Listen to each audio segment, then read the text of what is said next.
Agora você ouve uma palavra de vida com o pastor Érico Rodolfo Bussinger.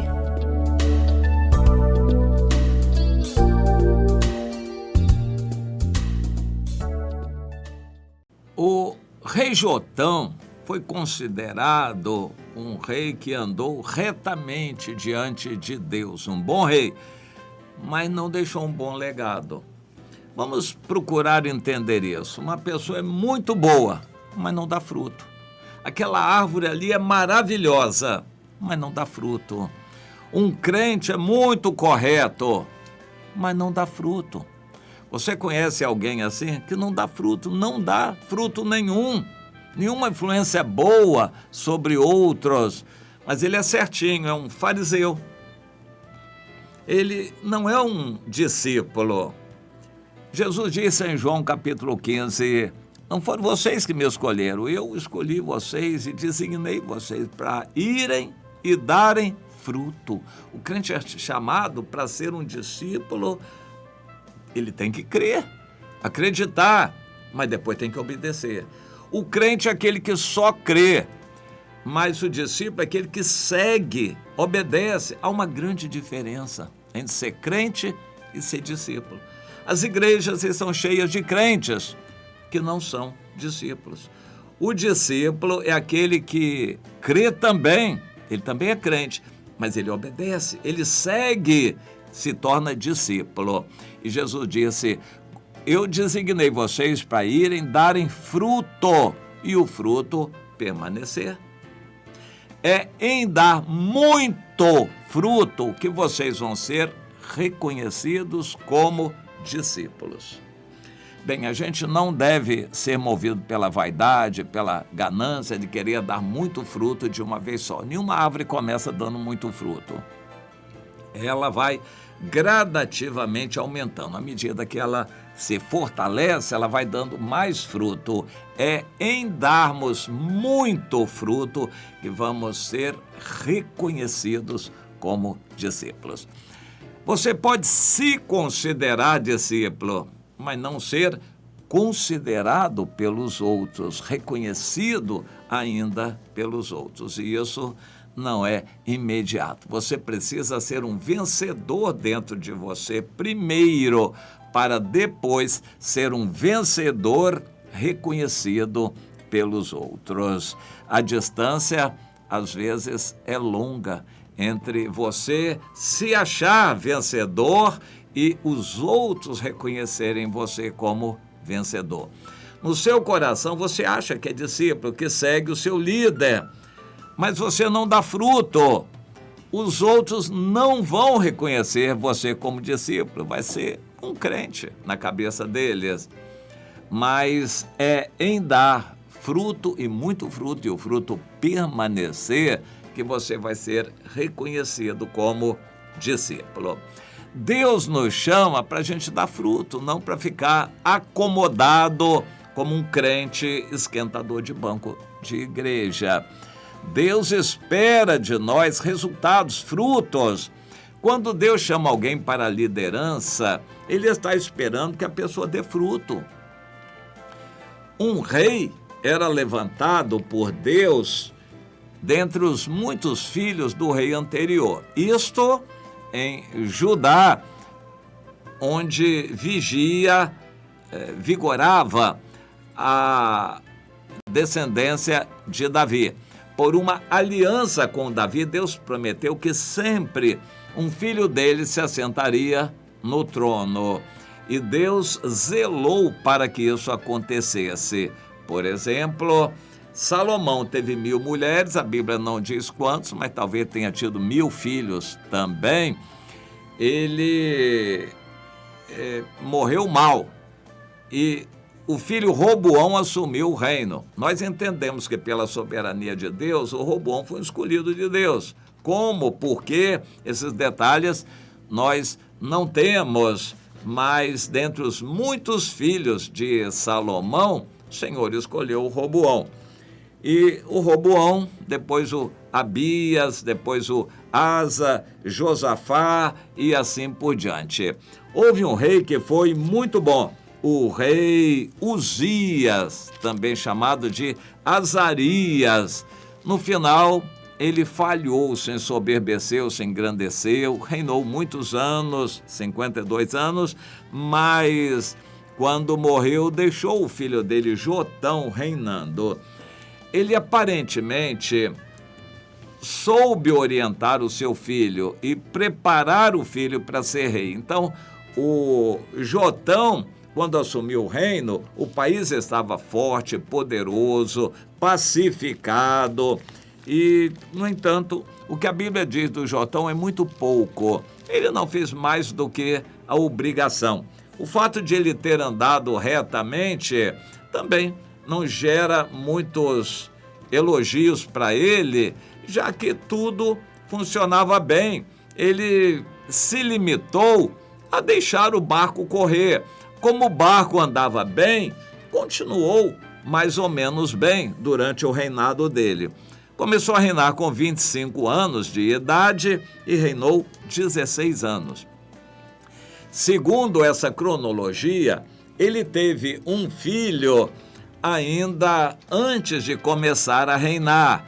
Com 21 anos de idade, ele deve ter se casado e tido um filho. E o filho se chamou Acás. E ele então teve esse filho. Quando o filho tinha 4 anos, ele começou a reinar e já era um homem chefe de família, um homem sério, quando começou a reinar com 25 anos de idade. Fez boas obras, andou retamente diante de Deus, tudo que ele fez, Deus abençoou e morreu. Mas antes de morrer, a Bíblia tem alguns detalhes muito interessantes. Antes dele morrer, naqueles dias, o Senhor começou a enviar contra ele inimigos, principalmente o Rezim, rei da Síria, e o Peca, filho de Remalias, rei de Israel, reino do norte. O Jotão teve adversários. Isso aconteceu muitas vezes com Israel. Nós devemos entender que Deus tem seus propósitos. Por exemplo, um crente gostaria de nunca ficar doente, porque Deus cura. Então ele gostaria de ter boa saúde, nunca ficar doente. Se acontecesse de ficar doente, que Deus curasse. Mas a doença vem, com a permissão de Deus, com propósitos para despertar aquela vida espiritualmente, para fazê-la orar. Todas as dificuldades que temos, as lutas que enfrentamos, os desafios que vêm sobre nós são filtrados pelo Senhor para o nosso bem. Todas as coisas contribuem para o nosso bem. Mas de que maneira um adversário pode contribuir para o nosso bem? Se eu não tiver adversários, eu me gabo, eu me ensoberbeço, eu me engrandeço a mim mesmo, eu me acomodo espiritualmente. Se eu não tiver problemas, eu me acomodo. Todos nós somos assim. E o rei Jotão foi se acomodando. No final do governo dele, Deus enviou adversários para despertá-lo, para sacudi-lo. Aparentemente, Deus foi misericordioso para com ele, não é dito por quê ele morreu, de que maneira, pode ter sido com doença, pode ter sido ataques de inimigos. O fato é que ele morreu relativamente cedo, com 41 anos de idade. O rei Jotão foi um rei bom. No nosso entendimento, se a Bíblia diz que ele foi um rei bom, por que Deus não deixou reinar pelo menos uns 50 anos, como o pai dele, 52 anos? Pois é, mas Deus abreviou o reinado dele. Não temos detalhes, mas provavelmente as coisas já não iam tão bem assim, e Deus enviou adversários para sacudi-lo, despertá-lo. Aparentemente, ele não absorveu a lição, ele não mudou muito o seu caminhar, ele não reagiu favoravelmente Então Deus abreviou o reinado dele, 16 anos apenas de reinado, e com 41 anos de idade ele morreu. E o filho dele assumiu o reinado. Esse sim fez um estrago em todo o país. O rei Acaz foi um dos piores reis, um péssimo rei, e fez um estrago. Mas ele teve ao lado dele um dos maiores profetas, o profeta Isaías, entre outros. Micaías, Oséias, Amós, profetizaram na época dele. Ele teve a presença de Deus através dos profetas, fortemente exortando. Não adiantou nada. O Acaz amou o mundo, odiou e aborreceu a Deus, andou nos caminhos contrários a Deus e a vida dele foi um fracasso. Sim, o rei Acaz, porque era filho de Jotão. Então, como um rei bom pode ter um filho que é uma peste? Na verdade, a Bíblia continua valendo. O Salomão disse que quando a gente ensina a criança bem no caminho que deve andar, quando crescer ela não se desviará. O Jotão foi um bom rei que não ensinou o bom caminho para o filho, ou não foi bem sucedido no ensinar.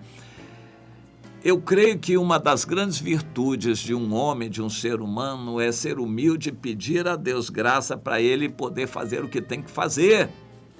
E o rei Jotão não fez o que devia fazer, corrigir o filho, orientar, ser duro. E se depois o filho, que começou a reinar com 20 anos de idade, quando era jovem ainda, se ele não se corrigisse, se ele tirasse o reino daquele filho e desse para um outro filho, ele poderia fazer isto. Mas aparentemente ele deixou o filho crescer jovem, mal, longe de Deus, sabendo que ele reinaria no seu lugar, deixou o Acaz crescer, foi omisso. Existem pessoas que são boazinhas, mas omissas. São crentes bonzinhos que nunca dão fruto. Isso é um problema. Aos nossos olhos, são crentes bonzinhos. Aos olhos de Deus, eles são péssimos, porque não dão fruto. Se acomodam, são um mau exemplo para os novos.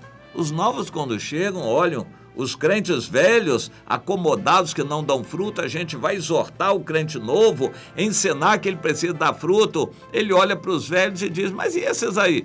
Onde é que está o fruto deles? E a gente fica sem jeito.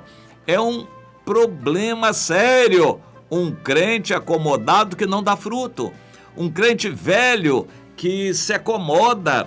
O Jotão foi um crente bonzinho, que não deixou um bom legado. Ele não deixou esse bom exemplo e testemunho e foi realmente ruim. Então, nós devemos procurar buscar a excelência em tudo. Vamos ser corretos com a nossa vida em obediência a Deus, buscando ser fiéis ao nosso líder, mas também vamos procurar dar fruto e cuidar bem das vidas que o Senhor nos entrega. Se você não ganhou ninguém, tem gente na igreja fraca espiritualmente precisando de você. Tem gente afastada que precisa que você visite. Tem gente que precisa que você vá orar com ela. Então, existem pessoas carentes porque você não faz alguma coisa para Deus e corre para ajudar essas pessoas. Mas não se contente em ser acomodado. Preste atenção, receba essa palavra de Deus como uma exortação e esse exemplo do rei Jotão como um alerta para você. Você que pensa que anda com a vida direitinho, que dá o dízimo, frequenta as reuniões, você participa dos cultos, comece a pensar qual é o legado que você está deixando, quais os filhos na fé que você está deixando, a quem você ajudou, influenciou na vida espiritual que hoje está firme. Comece a pensar nisso, no seu legado, o que você vai deixar como herança quando você partir ou terminar aqui os seus dias. Enfim, Pense nisto, analise a sua situação aos olhos de Deus, aqui tendo este caso do Rei Jotão como referência, ainda há tempo de mudar muita coisa na sua vida. Vamos buscar essa reflexão.